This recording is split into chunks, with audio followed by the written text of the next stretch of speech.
Hey YouTubers, welcome back to this channel. My name is Sal Brigman and I run the blog crowdcrux.com.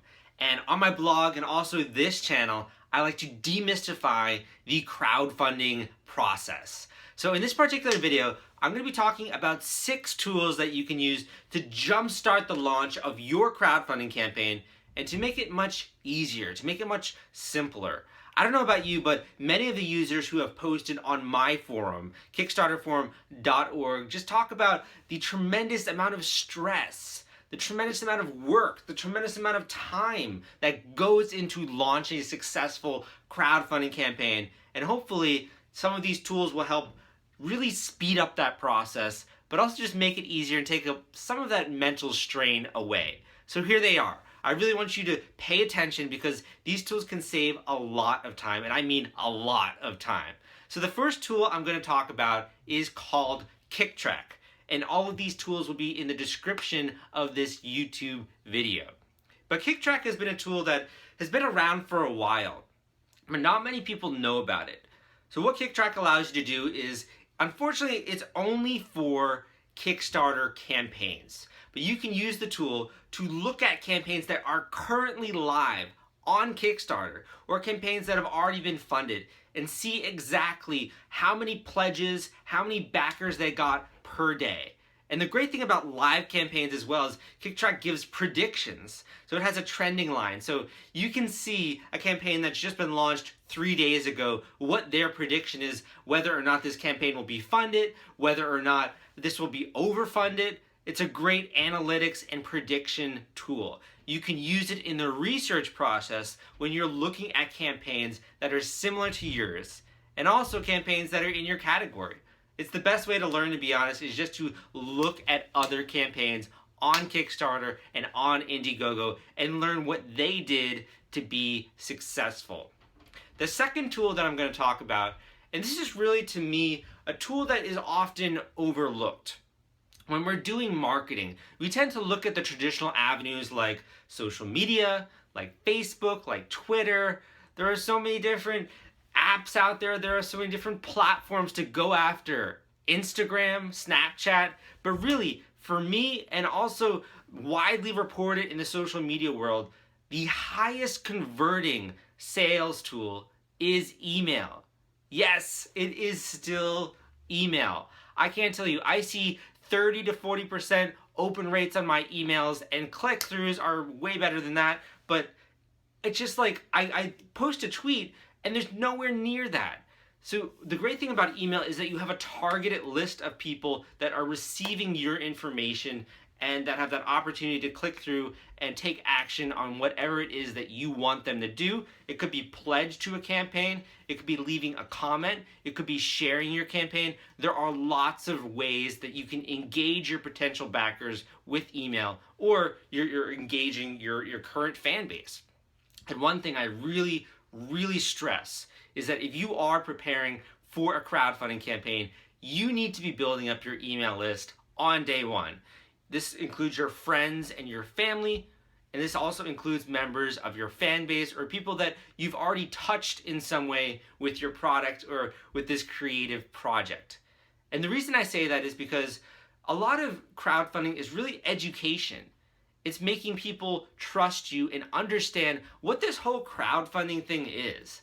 Like, why should they give you money? What are they getting out of it? How do they actually make a pledge on a platform like Kickstarter or Indiegogo? You really need to share with them and educate them as you go through this entire process. And also, I think it's really crucial as an amazing tool to get your story out there. Why it is that you are so passionate about doing this crowdfunding campaign. Email is an amazing tool for that, and I recommend looking into MailChimp and Aweber. These are 2 tools that you can use to manage your email lists, to send out mass emails, and they'll also give you stats on not just who opens your emails, but also what kind of links are they clicking in your emails. It's really a lot of invaluable stat information that you can use going forward. The third tool, and I really would stress that this is an amazing tool if you are going to be conducting PR outreach. if you're going to be trying to reach out to journalists and bloggers and getting them to write about you, this is an invaluable tool that I'm about to mention. And that tool is called BuzzSumo. And again, these tools will be, I'll include them as links in the show notes of this YouTube video. But basically what BuzzSumo does is you can go on the website, you can put in keywords, and it will show you, based on those keywords, which articles are ranking very well, which articles are being shared online, which are getting the most Facebook shares, which are getting the most Twitter shares. And not only that, but when you put in these keywords, you can also filter by influencers. You can filter by authors, by people with social media clout. And why does that matter? Because if you're trying to get someone to share your campaign, first, you have to know the topics that they cover, which is, that's a great way, just plugging in the keywords, seeing the articles that have been written out there and how well they're ranked. And second, the whole game here is collecting influencers. Remember that trust building is one of the hardest things online, really. And I think if you're going to be doing any kind of marketing, if you're going to be doing any kind of messaging, if you're going to be announcing a new product, the best way to do that is through the audience of someone else, using their trust that they've already built up and earned with an audience as a platform to launch your product and to spread awareness among their audience. So go and check out that tool, BuzzSumo. I really recommend it. Okay, this next tool I've actually been using for a very long time. I've been using this for over 3 years. It's extremely dependable. And to be honest, when I first heard about this tool, I was kind of like skeptical here. And I'll say why. Because when we look at social media, let's just say we look at Facebook or Twitter or Pinterest, we think, wow, who actually has all of that time to spend scheduling social media posts, to spend actually posting them, to spend engaging with their fans? That's a lot of time. I don't know about you, but I spend most of my day, working on my business. I can't afford to just spend all this time on social media. But what this tool does, it allows you to automate all of that. It takes like the headache out of the process, and this is why I am recommending Buffer. But an alternative to Buffer is Hootsuite. That's another tool you can look into. But I use a tool called Buffer. Buffer and Hootsuite are basically the same thing. They do have some differences in price and functionality, but I really recommend Buffer. And again, what Buffer allows you to do is pre-schedule social media. So my social media for the next month is pre-scheduled. It's already going to go out. It's set on the date that it's going to go out. And I'm going to get information in terms of how many people see my status updates, my posts on Twitter, whatever social media platform it is. And I'm also going to get data on the number of people that click the links in the actual social media updates. So you can imagine what kind of invaluable tool this is. It saves a lot of time, and it also points you in the right direction in terms of what messages are resonating well with your fan base, what messages are really just getting in the minds of your audience or the people following you and prompting them to take action and click on the links in your tweet or your Facebook update. So go and check it out, Buffer. But the next tool I want to recommend, and I don't want to sell my, I don't want to put this in a wrong position, because this tool is actually a sponsor of my podcast. But they are called BackerKit. And I really only think that this tool applies if you've raised money and you have maybe over 150 backers. That's really when I would only consider looking into this tool. But basically what BackerKit allows you to do is the big problem if you have a successful Kickstarter or you have a successful Indiegogo campaign is surveying your customers and figuring out what kind of variations of the product do they want, the color, the size, the add-ons that they've selected, all of these different elements to the survey process they handle. They have an amazing software dashboard that just makes it super simple. And not only that, but they also allow creators to continue to fundraise after the Kickstarter or Indiegogo campaign.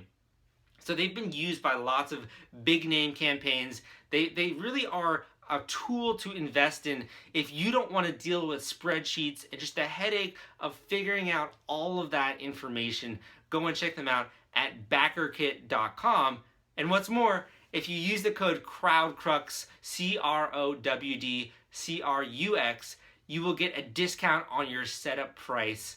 And I would thank you so much if you use that code also. I am compensated because I'm an affiliate of BackerKit, and at no expense to you, I'll get a small commission. So that'd be great. But the last and final tool that I want to recommend on this YouTube video, I think that we've covered a lot of great tools in preparation for a crowdfunding campaign. These are tools that you can use to speed up the time it takes to prepare. These are tools that you can use to really just effectively make the process so much easier. But if you're really in the beginning stages, one thing that I found that many creators struggle with is actually setting up that website. And there are a lot of ways to set up an e-commerce store. I'm not going to go through all of them, but traditionally I think that most people will go with WooCommerce and WordPress. That's what I myself have used in the past to set up e-commerce stores. But to be honest, unless you have a bit of coding knowledge, it's going to be hard to do that. It's going to be frustrating. You're going to be dealing with plugins, with integrations, with themes, installing all of these things. Unless you have a working knowledge of WordPress, this can be a little bit of a daunting task. So I recommend that creators actually look into Shopify. And I've had a lot of great reviews from people on my forum, from creators that I've interviewed. Shopify is a great tool that just sort of, you can open the box and it's set up. You can just pick a theme, you can pick fill out the wording of your website. And the great thing is that they handle all of the payment processing. They have lots of great plugins, apps, extensions to extend the functionality. And the other thing I think that many people just find simple about Shopify is that you just don't have to deal with all of the functionality specifications that you do with WordPress. That has like downsides too, that you're not going to have as much control as you do with WordPress, but Shopify is a very simple, easy to set up tool, and I recommend it if you're just starting out. Further down the line, as your order volume increases, as you get more traffic, more people that are actually buying your product, you might want to look into a more robust system. But I think for the first year of business at least, that Shopify is going to satisfy most of your needs. So I would recommend going and checking out that tool. But thank you for tuning into this YouTube video.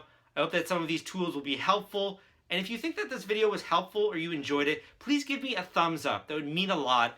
And also leave a comment below if you have any questions about crowdfunding, about preparing for the campaign, about marketing your ongoing campaign. I am happy to answer them. And again, my name is Sal Brigman, and I will see you next time.